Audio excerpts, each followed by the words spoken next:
Okay, let's get started with my mile to gallon to kilometers per liter converter solution. This is a solution to coding challenge number 1, and I'm going to walk through different ways that you could solve this problem. So just to recap, here is the challenge. Write a program that can take a number as input and return another number as output. It's assumed that the input number is miles per gallon and the output number will be kilometers per liter.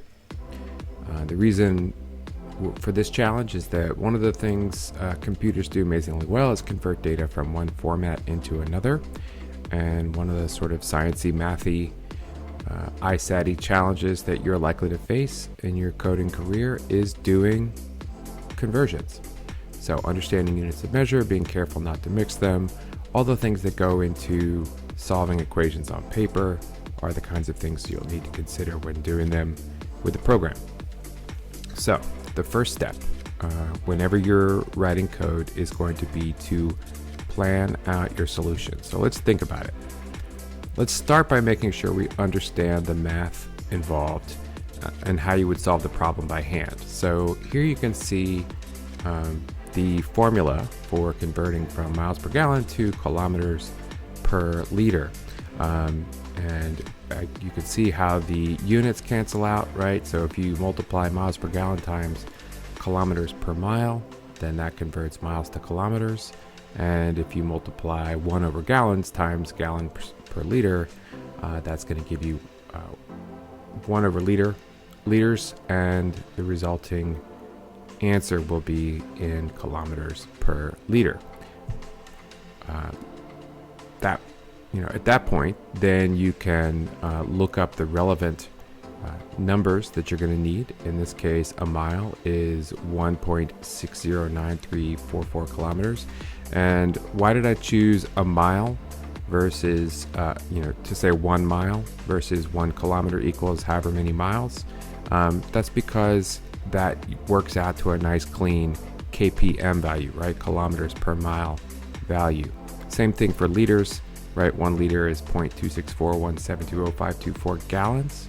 And that works out to a nice GPL, which makes the equation nice and easy. All multiplication, multiply the miles per gallon times those two values, and we should get the kilometers per liter. And I've written this as a formula, right?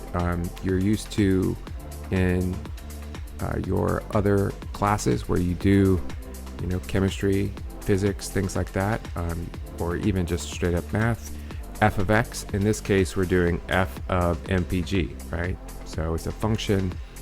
Your kilometers per liter is a function of your miles per gallon. In this case, it's a linear function because you could plot this on a linear graph where you put miles per gallon on, say, the x-axis and kilometers per liter on the y-axis, and you would be able to draw a nice line to show where the equivalents are. Next thing you might want to do is work some sample calculations by hand so that later on, when your program is running, you'll be able to know if your input and output is right. So just came up with a couple of numbers here. Started with 25 miles per gallon. So I multiply 25 times 1.6 times 0.0264 and get 2.6285926874 kilometers per liter. I did the same thing for 40 miles per gallon, comes out to about 17 kilometers per liter. And then I also went to Google and searched MPG to KPL, and it pops up a nice handy little calculator.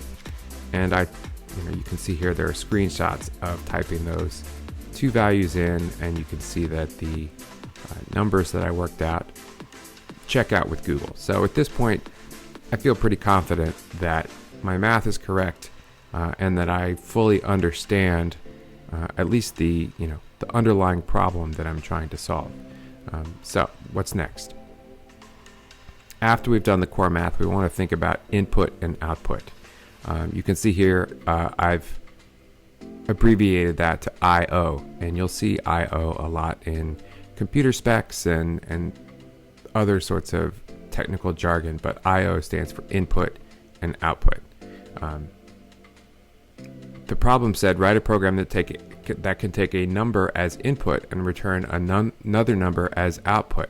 And you have to think about, okay, where is that input going to come from and where is that output going to go to?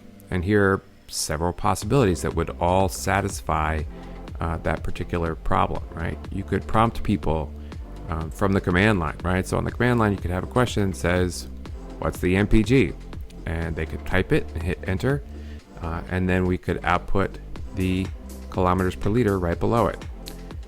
We could make it so that when you run your program, you just enter the miles per gallon on the command line right next to the place where you start the program, and have that automatically be read in, have the answer calculated, and spit out at the end.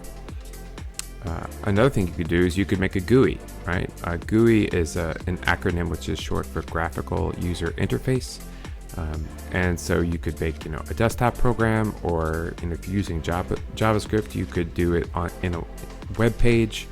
You could throw in a form field that's just got, one text box that allows you to type in the miles per gallon, and then a button that says calculate, and then you could display the resulting kilometers per liter on the screen. That's more or less what this Google form does, right? You could read the data in from a file, right? Maybe you've got your data stored in a spreadsheet or a CSV, and you could write the output to a file, right, on the hard drive somewhere. You could read data in from a sensor, like in your car, right? A lot of cars these days have a fuel economy sensor that has a readout on your screen that tells you what the miles per gallon are, and output to the dashboard. And there are probably a bunch of other ways you could think about doing it, right? Input could be verbal, right? You could have some sort of speech-to-text recognition engine, and so you could talk to it, right?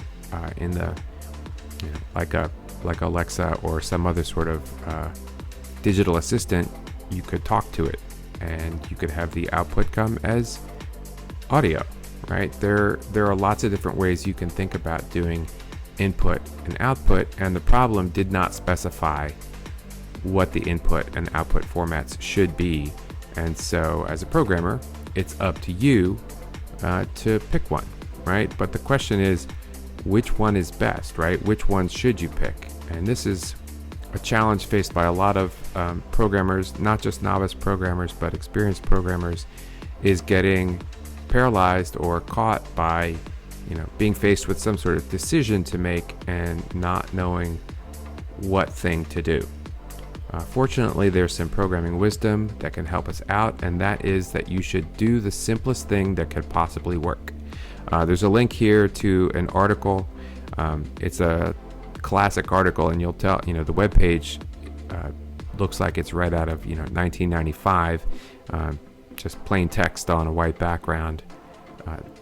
In fact, this website, wiki.c2.com, is actually the very first wiki that was ever created by the people who invented the wiki. But this do the simplest thing that could possibly work is a bit of programmer wisdom that's been passed down through the ages, and is a really good place to start, regardless of whether you're a beginner programmer or you've been doing this for a long time. You could really shoot yourself in the foot by starting off with something that's way more complicated than you need. So what is that in this case? What is the simplest thing? My guess, right, my estimation is that the easiest thing is either to prompt users to enter the data on the command line, or read data in as an input parameter. One of those two things. I'm actually going to do something even simpler on my first iteration, which is just to hard code the number. But that doesn't really satisfy the problem, because it does say that there should be some sort of input as well as output. Adding a GUI would probably involve a bit more work in this case than just doing one of the two things I referred to above. If you want to install this in a car, you're going to have to hack your car to be able to calculate fuel efficiency, and who knows if that's even possible with most cars. It might be, but I certainly don't know how to do it, and it's definitely not the simplest thing. Reading from a file is not too tough, but it's probably overkill in this particular case. And a good rule of thumb is just to start with the thing that seems the most intuitive, logical, natural, or whichever one just seems easiest to you. You might find out that it's not the easiest thing, but at this stage of the game, when you're just getting started with your career as a programmer, you have to be comfortable with a fair bit of uncertainty. You have to be comfortable with the idea that it's just going to take you time to read documentation, to watch tutorials. You're going to have to, that knowledge doesn't come from nowhere, and there's nothing I can say or do that will make you just suddenly know what the best thing is. You got to put the time in. You got to watch the videos, do the tutorials, read the documentation for the various programming languages, so that you can implement a solution. Some things I want to note about what we've done so far is nothing we've talked about so far is specific to any particular programming language. Right? I did mention web pages and JavaScript at one point, but really these principles, the things I've talked about so far, are going to be universal to writing code to solve a problem in any language. You still want to make sure you understand the math and the problem that's being solved before you actually get into doing code. And you want to think about, what are all the pieces that I need to consider, right? Another thing to maybe note is it's very easy to start adding unnecessary features like a GUI, or start thinking about incorporating this into a car or reading it from a file. Things that are cool, absolutely cool, and things that might be seemingly fun and interesting and motivating to you, but it's really easy to shoot yourself in the foot by biting off more than you can chew, and then you're not able to hit whatever deadline that you had set for yourself to finish a particular program.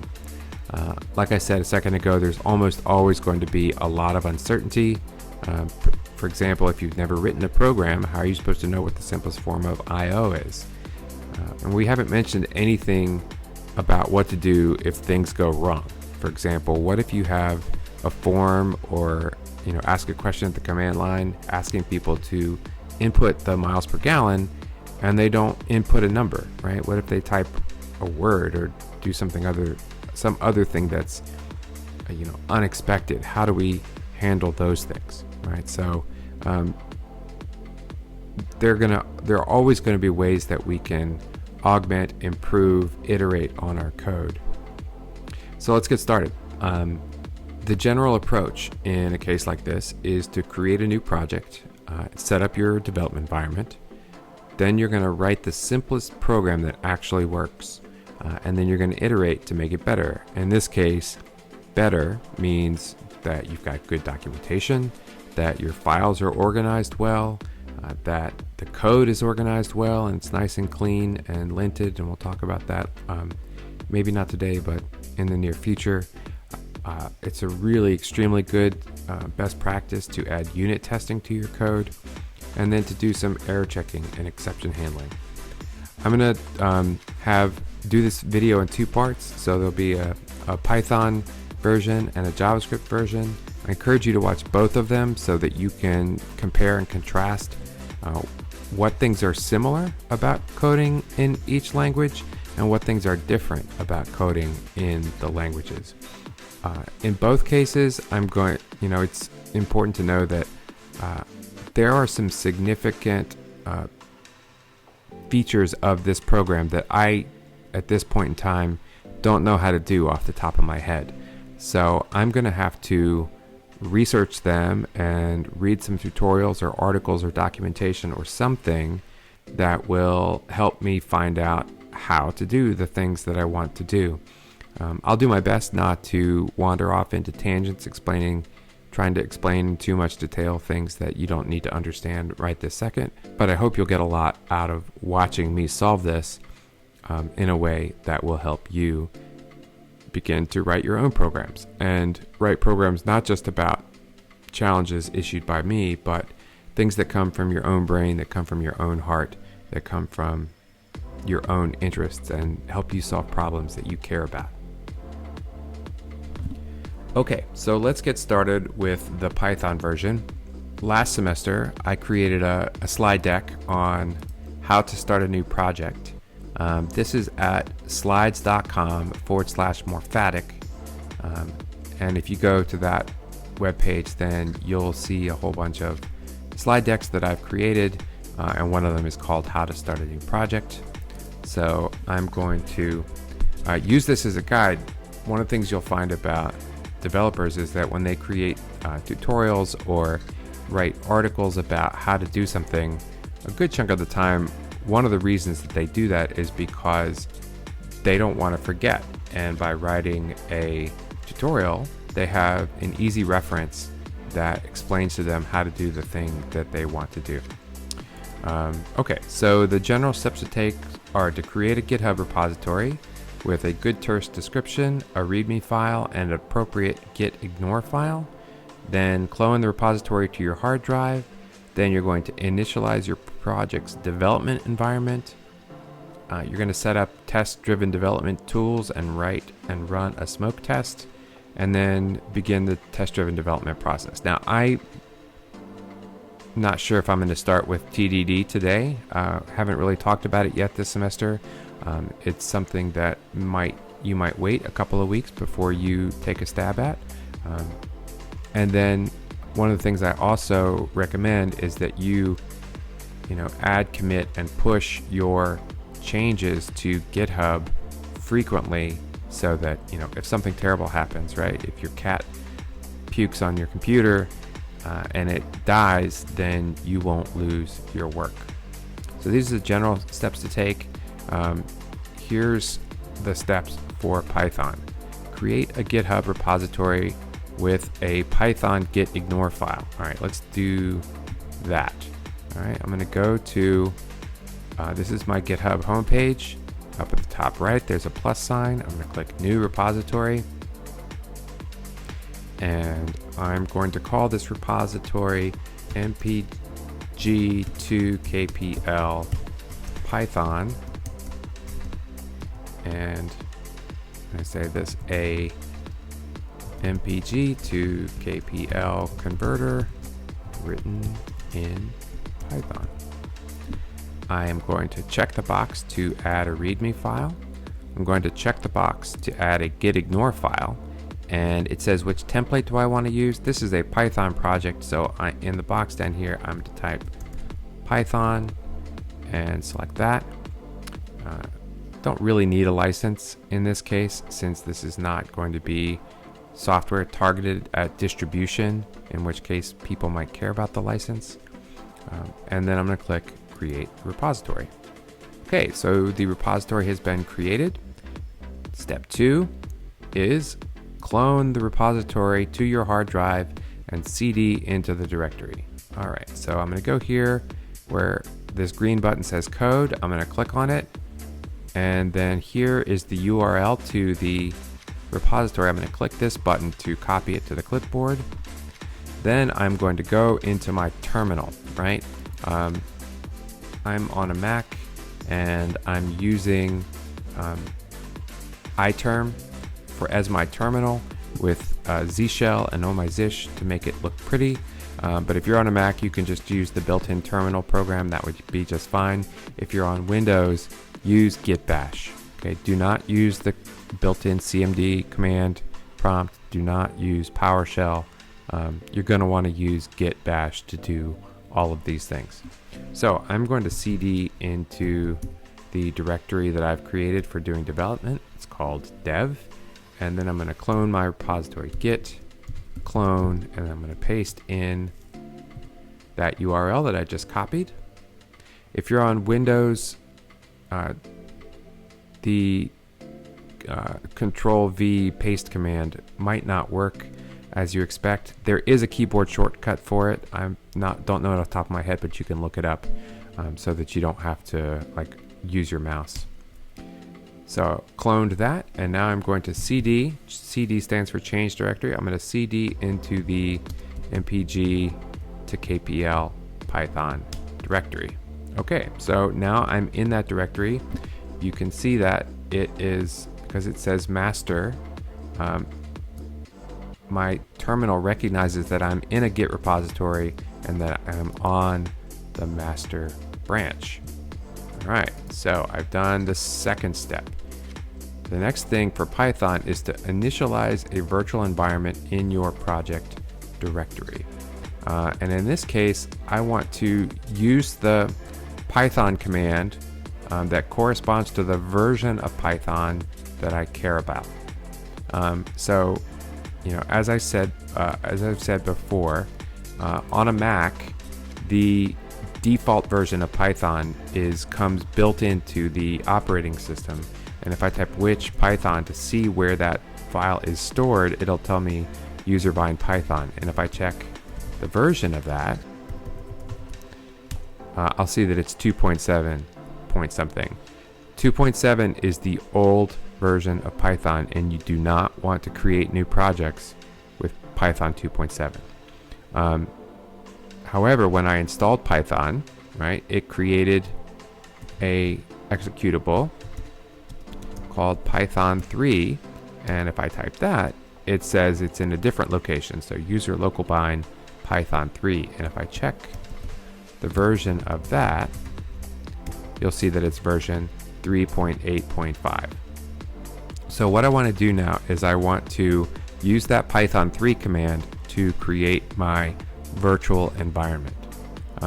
And so let's do that. Type Python 3 -m venv is short for virtual environment, but that is the package that will create this. And then I want to give it the directory name that I want to store my virtual environment in, and I'm also going to name the directory venv, and I'm going to hit enter. You could name your virtual environment directory something else. venv is pretty standard in the community, and so I recommend that you stick with that one. Okay, so now I want to open up Visual Studio Code. I'm going to activate my virtual environment in a second, but now that I've got my repository downloaded, I'm going to shift to using the terminal that comes built in with Visual Studio Code, just because, you know, it's all in the same place, and I think you'll find in general that this is an easier workflow for you to follow. All right, so let's go ahead and open up Visual Studio Code. I'm going to type code space dot. Dot is a short code, which means here, this directory that I'm in right now. So you can see here that I have opened up Visual Studio Code, and the files from my repository are here. The readme.md file and the .gitignore file are both here. And the virtual environment directory that I created was here. Now if I hit on Control and the backtick is the character to the left of the 1 key on most computers, it is going to open up this terminal down here at the bottom.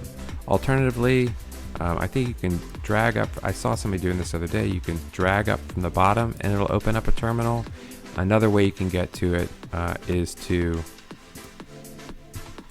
go to View and select Terminal. So that's 3 different ways you can open up the terminal when you're in Visual Studio Code. And you'll see that it's already, you know, the terminal environment is already in the directory that I want to be in. If I do pwd, which is a command to get you the present working directory, you can see here users betnmc dev mpg to KPL Python, which is the same thing I would get if I typed it here in my external terminal. So that is how I'm going to use that. I'm going to go ahead and maximize this.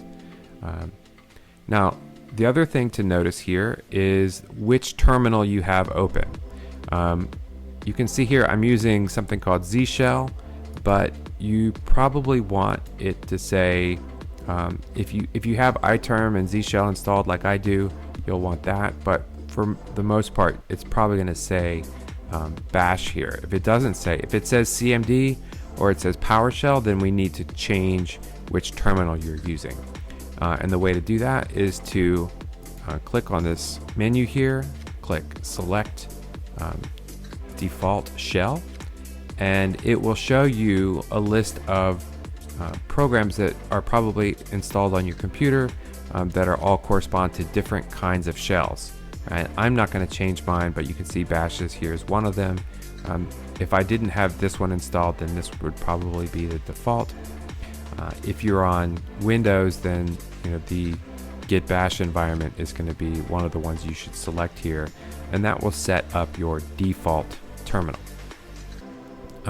You can add multiple terminal windows down here by clicking the plus sign, right? And now you can see I've got 2 terminals, and you can remove one by clicking the trash can. Right, so now that got rid of that other one. You might want to have, sometimes you will want to have more than one terminal, one for running like a web server and the other one for doing commands. And let me bump the font size up here a little bit so it's a little bit easier to see. Okay, so the next step in my process is actually to activate my virtual environment. So on OS X, which is where I am, I'm going to type this command, source.venv/bind/activate. If you're on Windows, it's same process but slightly different, source./venv capital S scripts, and then activate. One thing I'll just mention here is that when you're writing code, you should always assume that everything is case sensitive. So it makes, getting this S in scripts capital is different than if you used a lowercase. And if you get it wrong, the operating system might complain, or the programming environment might complain that it doesn't know what you're talking about. And you're like, well, it's obviously the same thing to you, but it's not to the computer. Always assume everything is case sensitive. Be very careful about your cases when you're typing things, and you'll have the best chance of doing everything in the way that you want, right? And having it work correctly the first time. So I'm going to type source./venv/bind, short for binary, /activate.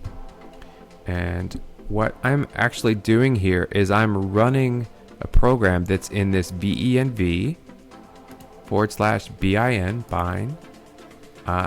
There is a program in here called activate, and I'm running that from the command line in order to activate my virtual environment. And I know that my virtual environment is activated because at the beginning of my command line it says _venv, it says parentheses venv.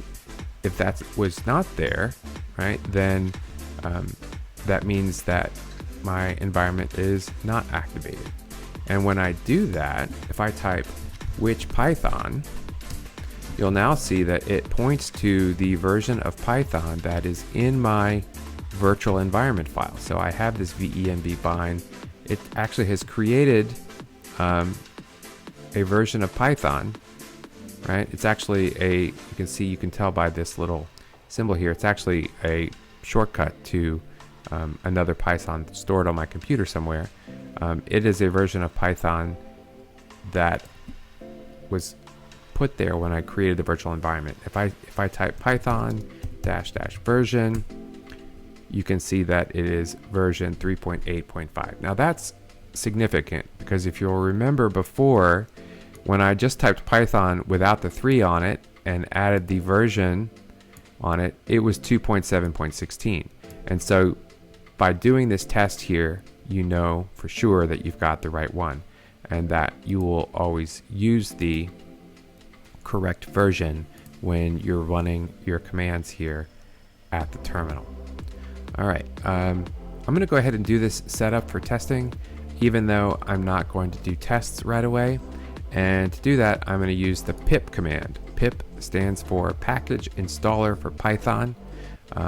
Pip Install will install some packages, and the packages that I'm going to install are PyTest, PyTest Testmon, which is short for Test Monitor, or I'm going to put in PyTest Describe, and another one called PyTest Watch. So I'm just going to copy this command so I don't have to type the whole thing. Copy that. I'm going to go back to my terminal, and I'm going to paste that in and hit enter. And what you're going to see at this point is that a bunch of software is going to get downloaded from the web and installed into my virtual environment. It's going to be specific to this particular project that I'm running. And one of the things you're going to find as you go forward this semester is that in order to make your program as portable as possible, you want to install everything in a virtual environment. And the reason behind that is, let's say you're collaborating with me on a project, right? And you want me to help you out. If I download your code to my machine and try to run it by doing, Python name of your, and the name of your program, it's going to use the version of Python that's installed on my computer. And I might not have the same version as you. And in that case, I might have errors, not because your code is wrong, but because I'm not using the same version of Python as you're using. And so it's a standard in the industry to set up these virtual environments like this so that the specific version of Python that you want is always bundled with your project. And that way, people having different versions of Python on their different computers, or even having multiple versions of Python on the same computer, that is a huge source of errors in the Python community. And so you definitely want to make sure that this is set up for every Python project that you do. All right, so now that I've installed those things, let's go take a look and see what's next. The next thing it says is to export the installed package list. And you're going to want to do this every time you install a new package in your virtual environment. And what this does is it outputs a list of the packages that you have installed in a text file. And I'll show you that. So I'm going to copy this command, and then I'm going to paste that in here, and I'm going to type, and I'm going to hit enter. And you're going to notice that now there's a new file called requirements.txt. And if I open that up, you'll see inside of here a whole bunch of different package names that have the version numbers next to them. And if you're paying close attention, you'll notice that PyTest, PyTest Testmon, PyTest Describe, PyTest Watch, these packages that I have here are now documented in this requirements.txt file. That way now, once, if someone else downloads my program and they want to run it on their local machine, they've got a list of all the packages that they're going to need to install in order to be able to run it correctly. And whether they install that globally or locally in a virtual environment is up to them, but they will know they'll be able to know what they are because they're listed in that requirements.txt file. Okay, and then the next step here is to do a git add commit push. So you'll notice here that if you look at the files, this one is green and it's got a U, and that means this is a brand new file that has been added to my project since I cloned it from the repository. So that represents a change that has been made to my code base since I started working on this. So I'm going to do, I'm going to type Git Status at the command line, and what that will do is Git Status just does what you expect it to do. It tells you the status of your project, of the files in your project. So it says I'm on the master branch, which we knew already because it says master here. And it says your branch is currently up to date with origin master.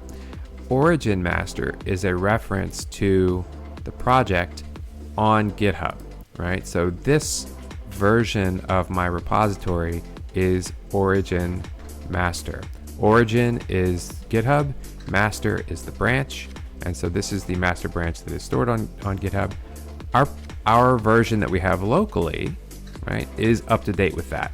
But it also says there's this new file called requirements.txt, which is in the directory, and we've never seen that before, and we don't know what it is, and so it's untracked. And so currently there are no changes to commit, but you do have an untracked file, and you should use the git add command to add that file to the list of things that you want to track. So let's do that. You can, there's at least two ways that you can do this. This way to add this file and this file only is to type git add and then type the name of the file, and that will add this one file specifically to the list of files we want to track. If you type git add dot, it will add everything in here that's brand new to the list of things to track. Git add dot is shorter to type. In general, you should be fine always using git add dot.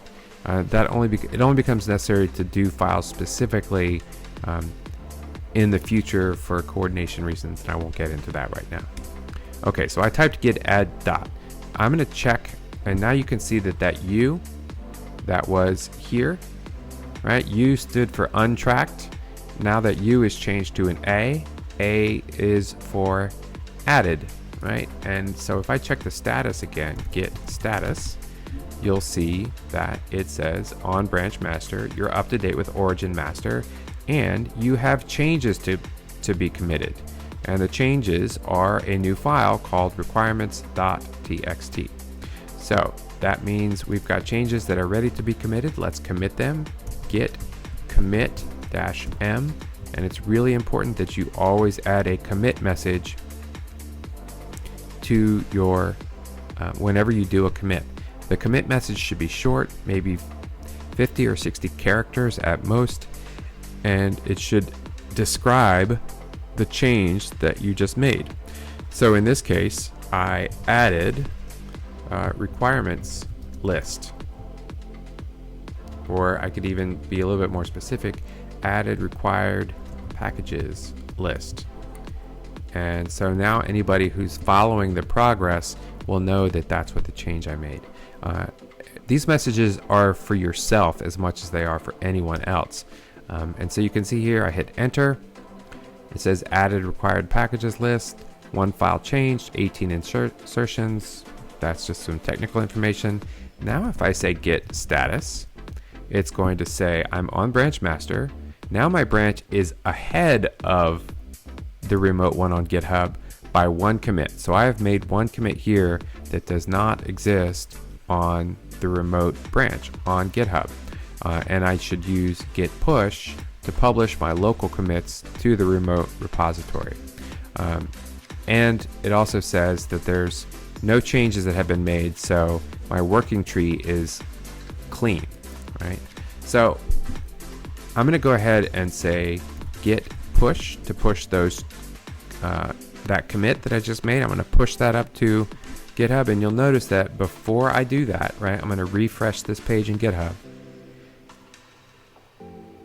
This is exactly the same. No, the requirements.txt file is not here, even though I've created it locally and committed it. Commit is not the same thing as push, and that's really important to understand. All right, so now I'm going to do git push, and it's going to make those changes, upload them to GitHub, and now if I do git status, it will say that I'm on the branch master, and I'm up to date with origin master. I've got nothing to commit, and my working tree is clean. Now if I refresh here, now you can see that requirements.txt file is here. You can see that commit message that I typed. You can see that I did that commit 2 minutes ago, and that was my second commit, right? That was my second commit to this repository. Okay, so at that point, I am here at this point and saying I can begin the TDD process. I'm going to skip the begin TDD process part for right now. We will talk about it in the future. Okay, so let's get back to the challenge that we were working on, right? So here, write a program that can take a number as input and return another as output. It's assumed that the input number is miles per gallon and the output number will be kilometers per liter. And we worked out the formula here. So in order to, I'm going to close requirements.txt. I don't need to have that open. I'm going to create a new file. So click the new file button, and now I have to name the file. Naming things is one of the hardest challenges in programming, because here you have basically, I can call it whatever I want. And coming up with you want to come up with a system that is reasonable. And let me give you a few rules of thumb that I go by. First of all lowercase letters. Do not use capital letters in your file names unless you have a very specific reason or you're trying to conform to some other community standard. That way, you always know that everything's going to be lowercase. You're not going to get yourself into trouble. It's also fewer keystrokes. Okay, so in this case, I'm doing this is a conversion program, and so I'm going to call this file converters.py, right? And so this file is going to contain units converters, and I'm going to hit enter. That will open up my new file here, and now I'm getting a couple of things popping up here, and I'm going to talk about these as they pop up just so that you'll have a little bit of understanding. So IntelliCode Python support requires you to use the Microsoft Python language server. I don't know what that is. So I'm going to go to Google and type in Microsoft Python language server. Click on here. Chances are because it was popped up here in Visual Studio Code, it's some sort of tool or something that is designed to make my life as a coder easier. And those are things that you should definitely investigate when you're writing your code. Okay, so what does this say that it is? Python language server implements the language server protocol. Its primary clients are the Python extension for Visual Studio Code and Python tools for Visual Studio. Feel free to file issues or ask questions. Linting Options, the language server implements diagnostics or linting, which runs on user code. The following diagnostics are supported. Okay, so this word linting comes up, and if you look at that other messages here, it says linter pylint is not installed. And the source of this message is the Python extension, and it either gives you the choice to install pylint, to select a linter, or not to show this message again. I'm going to do a whole video on linting.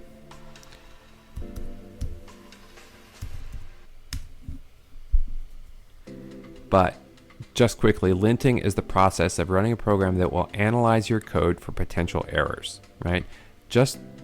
And in the same way that, having lint in your pocket or lint on your clothes, it doesn't inhibit your clothes' ability to, cover your body and do the things that clothes are supposed to do, but it makes them less stylish, potentially. In the same way, the kinds of errors that a linter typically fix may not ruin your program, but they make your code less stylish, and everybody wants to practice good style, so it's a good idea to have a linter. Now, linters actually can find some bugs and other things that are obviously going to be errors, but linting is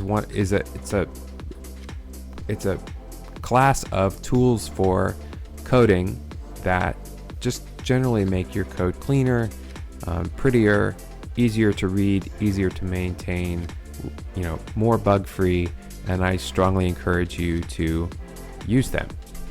Now, it looks like this Microsoft Python language server implements linting. And so it's possible that this linter here, if we do this, will do the same thing as this. I'm going to go ahead and choose this. I've never done this before, so I'm just going to see what's going to happen. Enable it and reload the window. Okay, and you can see it reopened my terminal. Also notice here that my virtual environment appears to not be running anymore. Although here it has it. So this is suspicious to me, right? So I'm curious to know if it's working. Now it also down here says it's downloading IntelliCode. It's doing some downloading and installing of things. So I'm going to wait for that stuff to finish before I continue. All right, so I'm going to start by hitting enter here, and I'm going to say which Python. This is pointing to user bind Python again, and if I say Python -- version 2.7.16. All right, so it's clear from doing that quick test that my my virtual environment is no longer activated when when VS Code reloaded. So I'm going to hit up arrow until I get back to my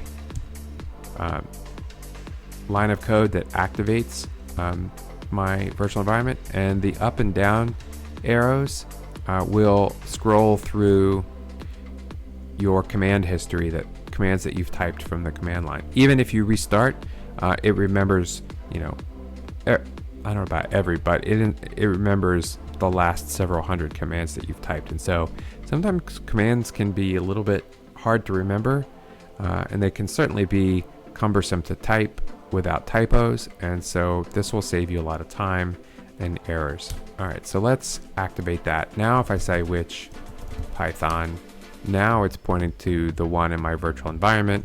And if I say Python -- version 3.8.5. Okay, so cool. We're using the correct version of Python. Now, even before I did that, down here at the bottom, it said Python 3.8.5, 64-bit, and it pointed to my virtual environment. It had automatically, the Visual Studio Code had automatically detected the correct version of Python to use based on the fact that I had this VM folder. Right? And so, like I said, that's a common name for it, and so it looks like Visual Studio Code automatically looks for your virtual environment, so that when you hit this Run Python File in Terminal button up here, it's going to use the interpreter that's listed down here at the bottom left.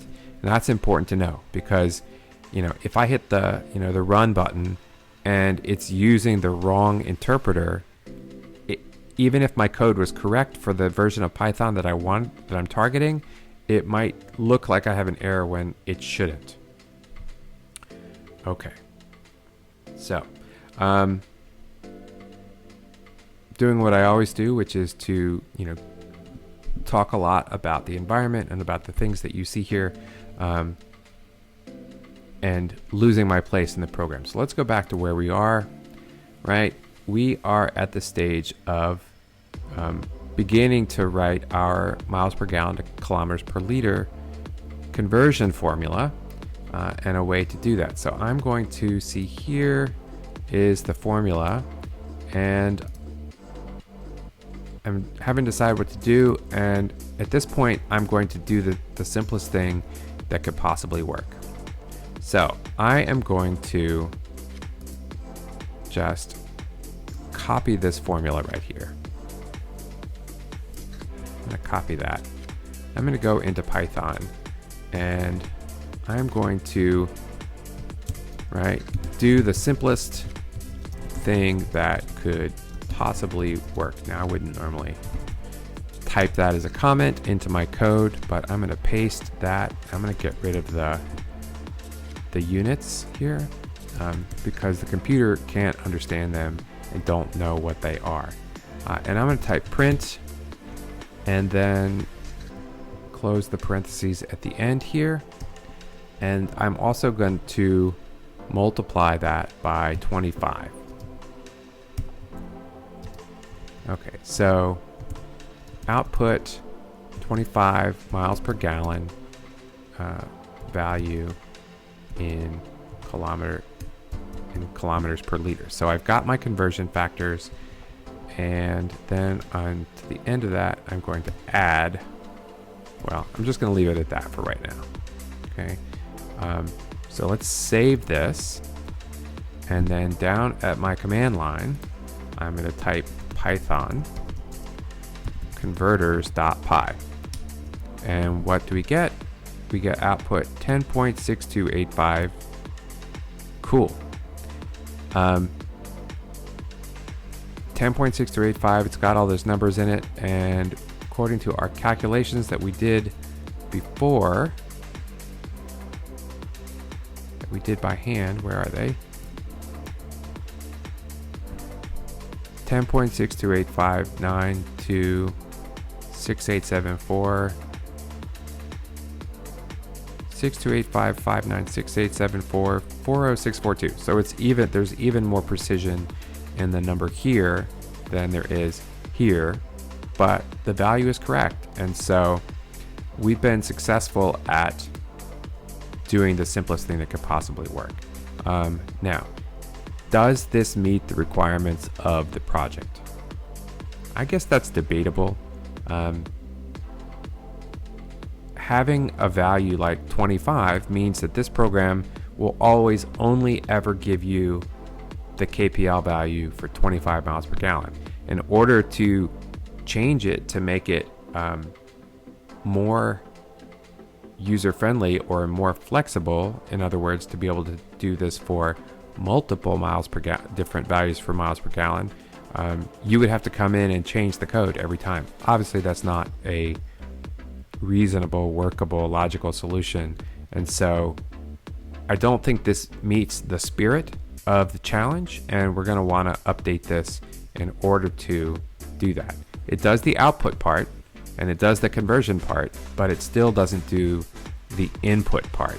And so we're going to want to go back and change it so it does that better. Okay, but we've gotten something working here, right? We know now that we can run the program and that it will output a number that is correct given the values that we've got. So I'm going to go ahead and type Git Status just to see what our Git status is. In this case, that converters.py file is untracked. It doesn't know anything about it. That's what that U right here is for, is untracked. So we're going to add that. Git add converters.py. If I do Git Status again, now it's going to say that it's being tracked and it's a change that's ready to be committed. So I'm going to do git commit -m, the simplest thing that could work, right? And that's the message I'm going to put here. I know since I wrote that it's my first attempt, it's not the final attempt, and I need to come back and you know, spruce it up a bit, make it a little bit better. Okay, so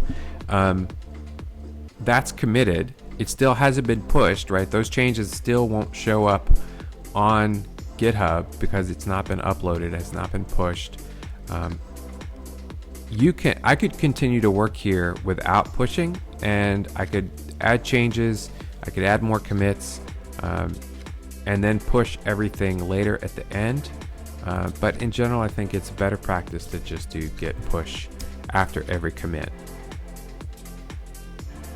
So always remember there's 3 steps: git add, git commit, and git push. Add, commit, push is how you get changes up to your remote repository. Okay, and if you're nervous about that kind of thing, you can go and refresh. And now you can see, okay, we've got that file, converters.py. This is the simplest thing that could work. That was 1 minute ago. It's been 18 minutes ago since we uploaded our requirements. Okay, so the next thing we want to do is we want to be able to get input from the user. And Python is not my daily programming language. It's not the one that I spend most of my time in. I'm mostly a JavaScript developer. So I don't know off the top of my head how to prompt a user for input at the command line. I've done it before in the past, and I remember it being that it's pretty straightforward, but I just haven't done it in a long time, and I don't remember how to do it. Programmers do not memorize stuff, right? If we happen to remember something, it's probably because we use it a lot. But as you've already seen, right, I've been converting, I've been consulting old slide decks that I created to remind me how to do certain things, because there's way too many details, there's way too many commands, there's weird names of things to remember, and it's just more than anybody, more than most people can keep track of in their head. And programmers always have the internet right there that they can check on. So I'm going to figure out how to get input from the user. Oh, look at that, it already in Python. So here we go. First tutorial is taking input in Python. I'm going to go ahead and open that.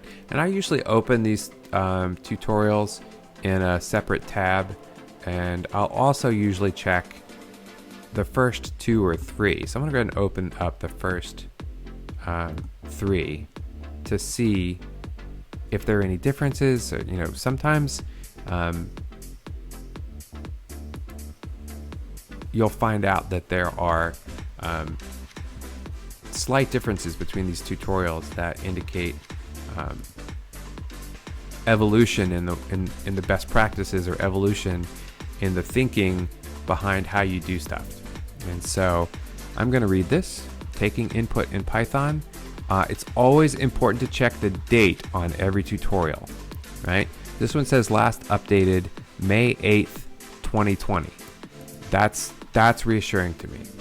Programming languages are constantly changing and evolving, and honestly, in programming, anything older than about a year, maybe 2 years, but anything older than a year is suspect, and you might not be getting the most up-to-date way to do something.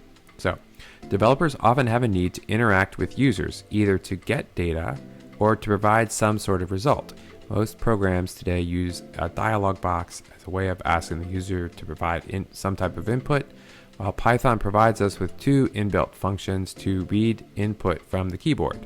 One is input, and the other is raw input. So input, this function first takes the input from the user and then evaluates the expression, which means Python automatically identifies whether user entered a string or a number or a list. If the input provided is not correct, then either a syntax error or exception is raised by Python.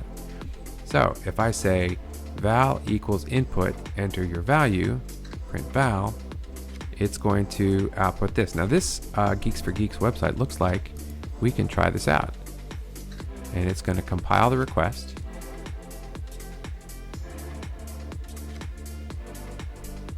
Okay, enter your value.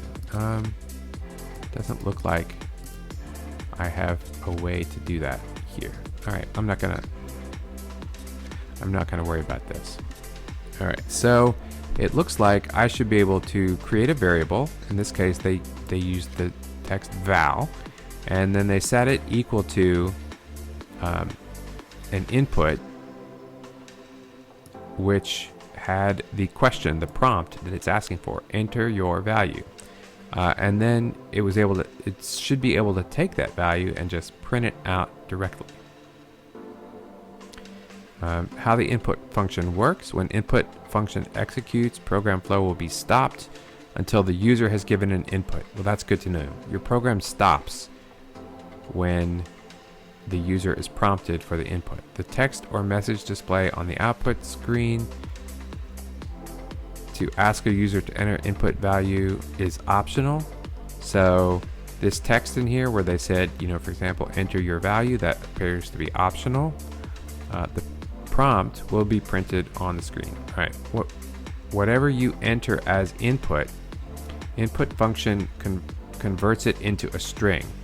If you enter an integer value, still input function converts it into a string. You need to explicitly convert it into an integer in your code using typecasting. Oh, all right, that's probably useful. Now, one of the things I want you to take note of as I'm doing this is I could have come here and not read this paragraph and just said, oh, val equals input, and I could have just gone straight to typing this into my program. But if I had done that, I would have missed this pretty key information, which says that it's going to convert whatever I type into a text value, a string value, and I'm going to need to explicitly convert that into a numeric value using typecasting. And if I didn't know what typecasting was, there's a link here that I'm assuming would take me to a explanation for what they mean by typecasting. Right? And so here they have some code that says enter a number, and they take in the input and then they print it out, and then they say enter a name, and they take a variable name1 and they print that out, and then it says print the type of input value, print type of number, type num, class str. Str is short for string.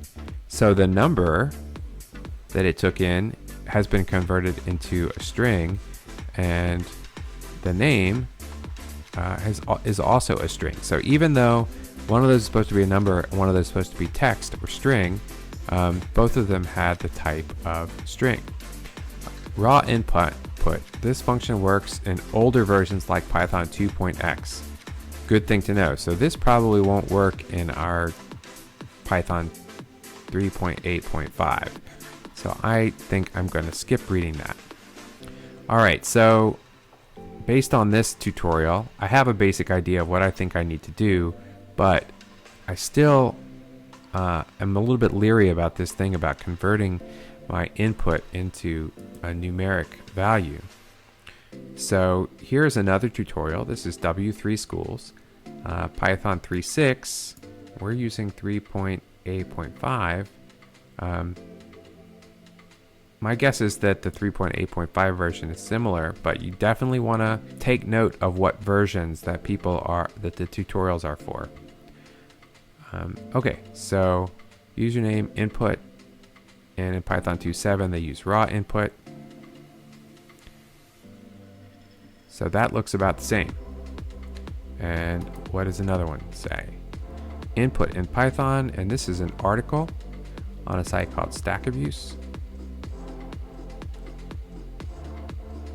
String and numeric input. So in this case, the input function by default will convert all the information receives into a string. The previous example we showed demonstrates this behavior. Numbers, on the other hand, need to be explicitly handled as such since they come in as strings originally. The following example demonstrates how numeric type information is received. Test text equals input, enter a number. Convert, and this code here converts the string into an integer. If you need to convert the user input into a decimal format, the float function is used instead of int. So you take your variable test text, and you submit it to this function int, which will convert it into an integer. So an integer is basically a number that has no decimal value. Integer numbers in programming are handled differently than numbers that have decimals. Now, that's not to say that a decimal number can't be a whole number, right? Can't have an integer value, but it's important to know that when you're doing arithmetic and math and things like that in programming, that if it's possible for a number to have a decimal value, then you probably want to make sure that you use, what did they say, float, right? Instead of int when you do your conversion. And then you can output that test number, right, into your program. Okay, I think I have enough understanding here now to do that. So I'm going to go here and I'm going to create a variable MPG, and I'm going to set that into input. What is the MPG?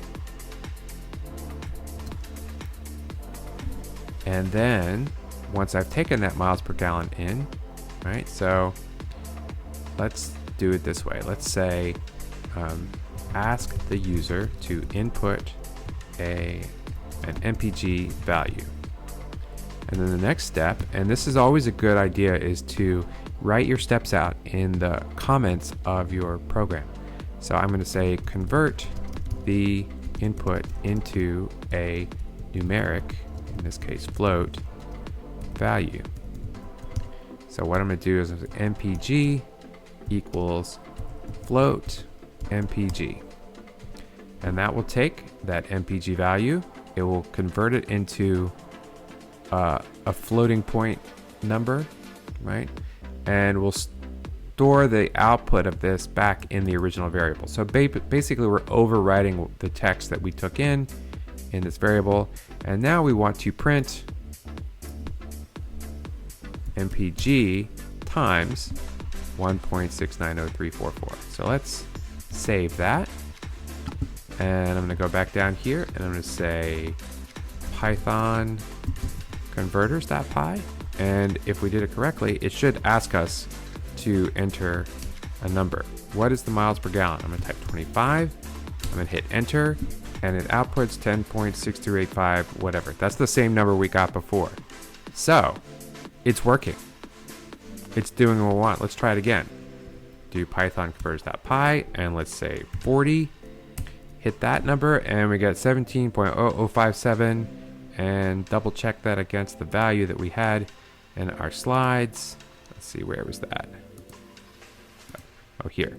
17.0057, a whole bunch of stuff. Okay. Sweet. At this point, right, we have met the requirements for this program, right? We have created a program, right? Let's take a look at the original programming statement. Write a program that can take a number as input, check. Return a number as output, check. And it converts it from miles per gallon to kilometers per liter. So, woohoo, we got it, right? And let's go ahead. At this point, you can see that the file name has changed color here, and now it's got an M next to it. M is short for modified, and if we say Git Status, it's going to say you've got some changes that are not yet staged for commit, and the converters.py file that you created has been modified. And so in order for us to add those to the list of things to be committed, we need to do git add. So let's do git add dot to add that. If you do git status again, now it says that I've got this modified converters.py file to be committed. I'm going to do git commit -m, and I'm going to put my first working version here, hit enter, and then Git Push, and that will push these changes up to GitHub. All right, so now we've got something that works. But you'll probably agree with me, right, that this could probably be better. So let's make some changes to this code to see how we can make it better. First of all, let's take this conversion, right? So somebody who opened up this code and looked at it, right, might be confused about what this file is. So let's do a little bit better job with our documentation. Obviously, we're no longer doing the simplest thing that could possibly work, so I'm going to delete that. And I'm going to add a multi-line comment at the top. This is a best practice for Python files, which is to add a sort of preamble or description to the file. And sometimes they have a special format that is used. Sometimes the community will have a special format here, but this is the file name is converters.py, right? This is a program to convert miles per gallon to kilometers per liter.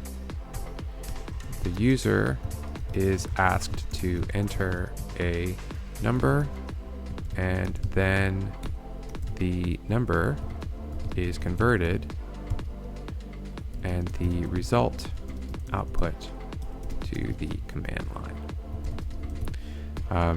Other things that people tend to put in these things are, last update, and put the date, or sometimes they'll put the name of the person who worked on this file, or there's a bunch of metadata associated with the file, just so that we can keep track. When you have hundreds or thousands of files in a project, it can be confusing which file is which, and so getting in the habit of doing this is going to be really pretty key.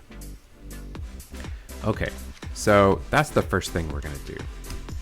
So another thing that we might want to do in this particular file, right, in this particular program, is if someone opened up this file, they would be able at this point to know what's, broadly speaking, what's going on. But if they don't know anything about numeric conversions or units conversions like we're doing here, they might be confused, right? And so one of the ways to be careful and methodical about the way that you write your code is to make the code as readable and as close to the way people think about a problem as possible. Right, so I'm going to start by doing declaring known constants. And so I'm going to create a couple of constants here. And the first one I'm going to create is kilometers per mile. And you'll notice that I'm doing it with all capitals. That's a naming convention. When you're doing variables, you tend to use all lowercase. And when you do constants, values that can't change, you're going to want to use all capitals. And I'm going to set that equal to this value down here. And you'll also notice that when I did it in all capitals, it showed up in purple. Whereas when I have variables that are in lowercase, right, it shows up in white. And that's because since people typically do their constants in all capitals, Visual Studio Code recognizes this and says, oh, that looks like a constant. We're going to give it a different color so you can at a glance tell that it's different, right? And so here I'm going to add this is kilometers per mile. And then I'm going to add another one, KPL, and that is going to be, what is that value? This one. I'm going to copy this and paste it in here. And this is gallons per liter. Right? Declaring known constants necessary. Let's see, and the let's just stick there, right? So we've got kilometers per mile, gallons per liter, and you can imagine we might have other conversion factors in here. Also, I'm going to line up these comments that are at the end of the row just to make it a little bit easier for someone to read. Kilometers per mile, gallons per liter, and those are named helpfully. So now I'm going to create a function. And the reason I'm going to create a function is because this conversion is something that we might want to do lots of times in the course of our program, and every time we do it, we don't want to have to type out the whole formula because, particularly if we did it like this, we're bound to make a typo at some point. So let's create a function. We're going to call it def MPG to KPL, and it's going to take in as a parameter MPG, and you need a colon. And because this is a function, right, when we hit enter, you can see that my environment automatically indented 2 spaces. And I'm going to add a comment here. Converts MPG to KPL via the, and let's do it like this. Via the formula KPL equals MPG times KPM times GPL. And we will close that comment, and then we are going to return MPG, which was the value that was passed in, and we're going to multiply it by KPM, and we're going to multiply it by GPL. All right, so now we've created this function, MPG to KPL. And so now we can update our code down here, right? And instead of putting this, we can do MPG to KPL, and we can pass in this MPG value into here. Let's save it. And let's try it again. Now, I've never used this run button. Let's see if this does what I expect. Okay, so it opened up another terminal, right? You can see here by others this one.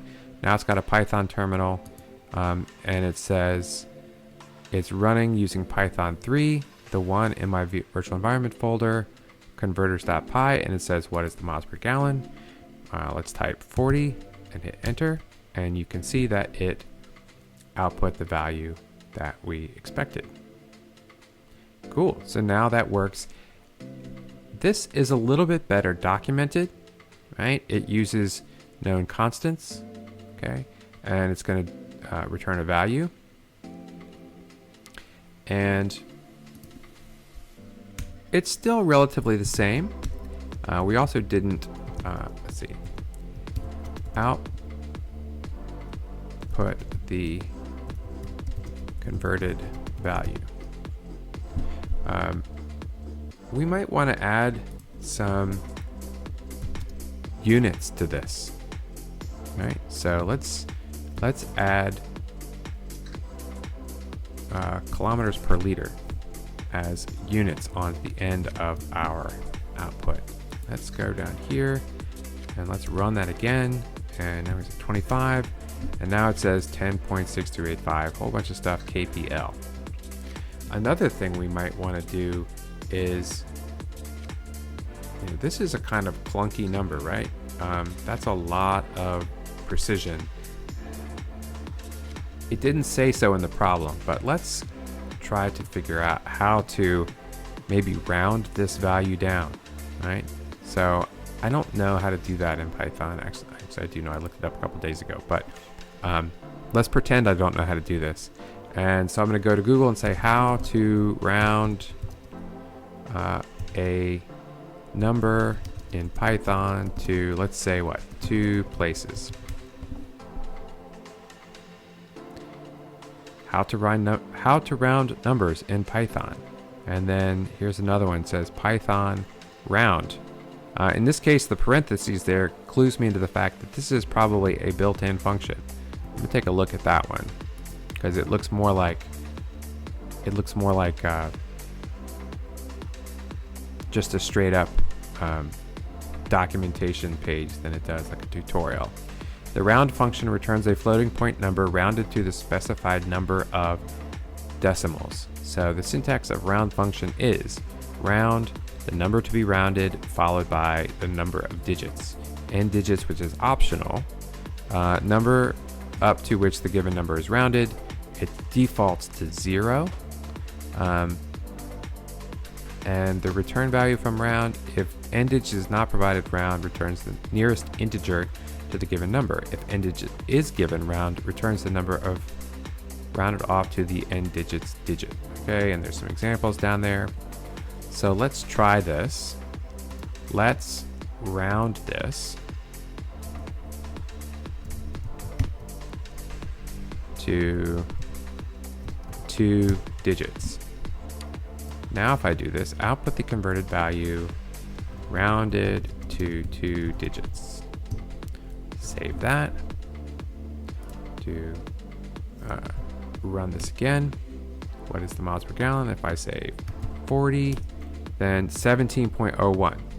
Let's run again, say 25, value is 10.63. So now we're able to round it down to a number, and we're also adding units onto here. So that's nice as well. So that's a little bit nicer solution. All right, I'm going to stop there. Hopefully this is not too confusing for you, and we'll add on or otherwise I'll show you some more complicated things to do in a future video. But I want to close up by saying reminding you that there are no shortcuts. When you get into coding, everyone's impatient, and you may want to do things in a way that are just trial and error, and you're going to get stuck. I'm sure there's a ton of things I did in this video today that you're like, well, how did he know how to do that? Like, how did he know that this is the next step to take? Obviously, some of that is based on my experience. For every time you see me do something, the way that I know how to do that is because I probably put in hours, sometimes days and weeks, reading about it, following tutorials, watching videos, doing all the things that you're going to have to do in order to build up skill in this area. If you start out by being pretty disciplined about it, setting aside time every day to go through this stuff, trust me, you'll be so much happier and things will go so much more smoothly. All right, I'm going to end it there, and I hope you had fun, and I hope this was useful. Please ask questions if you have questions, and feel free to ping me on Slack, or otherwise ask me if you want some changes. One thing I forgot: git add dot, git commit -m, cleaned up solution, and git push, git add commit push. Now you'll be able to see all of my code pushed up to GitHub.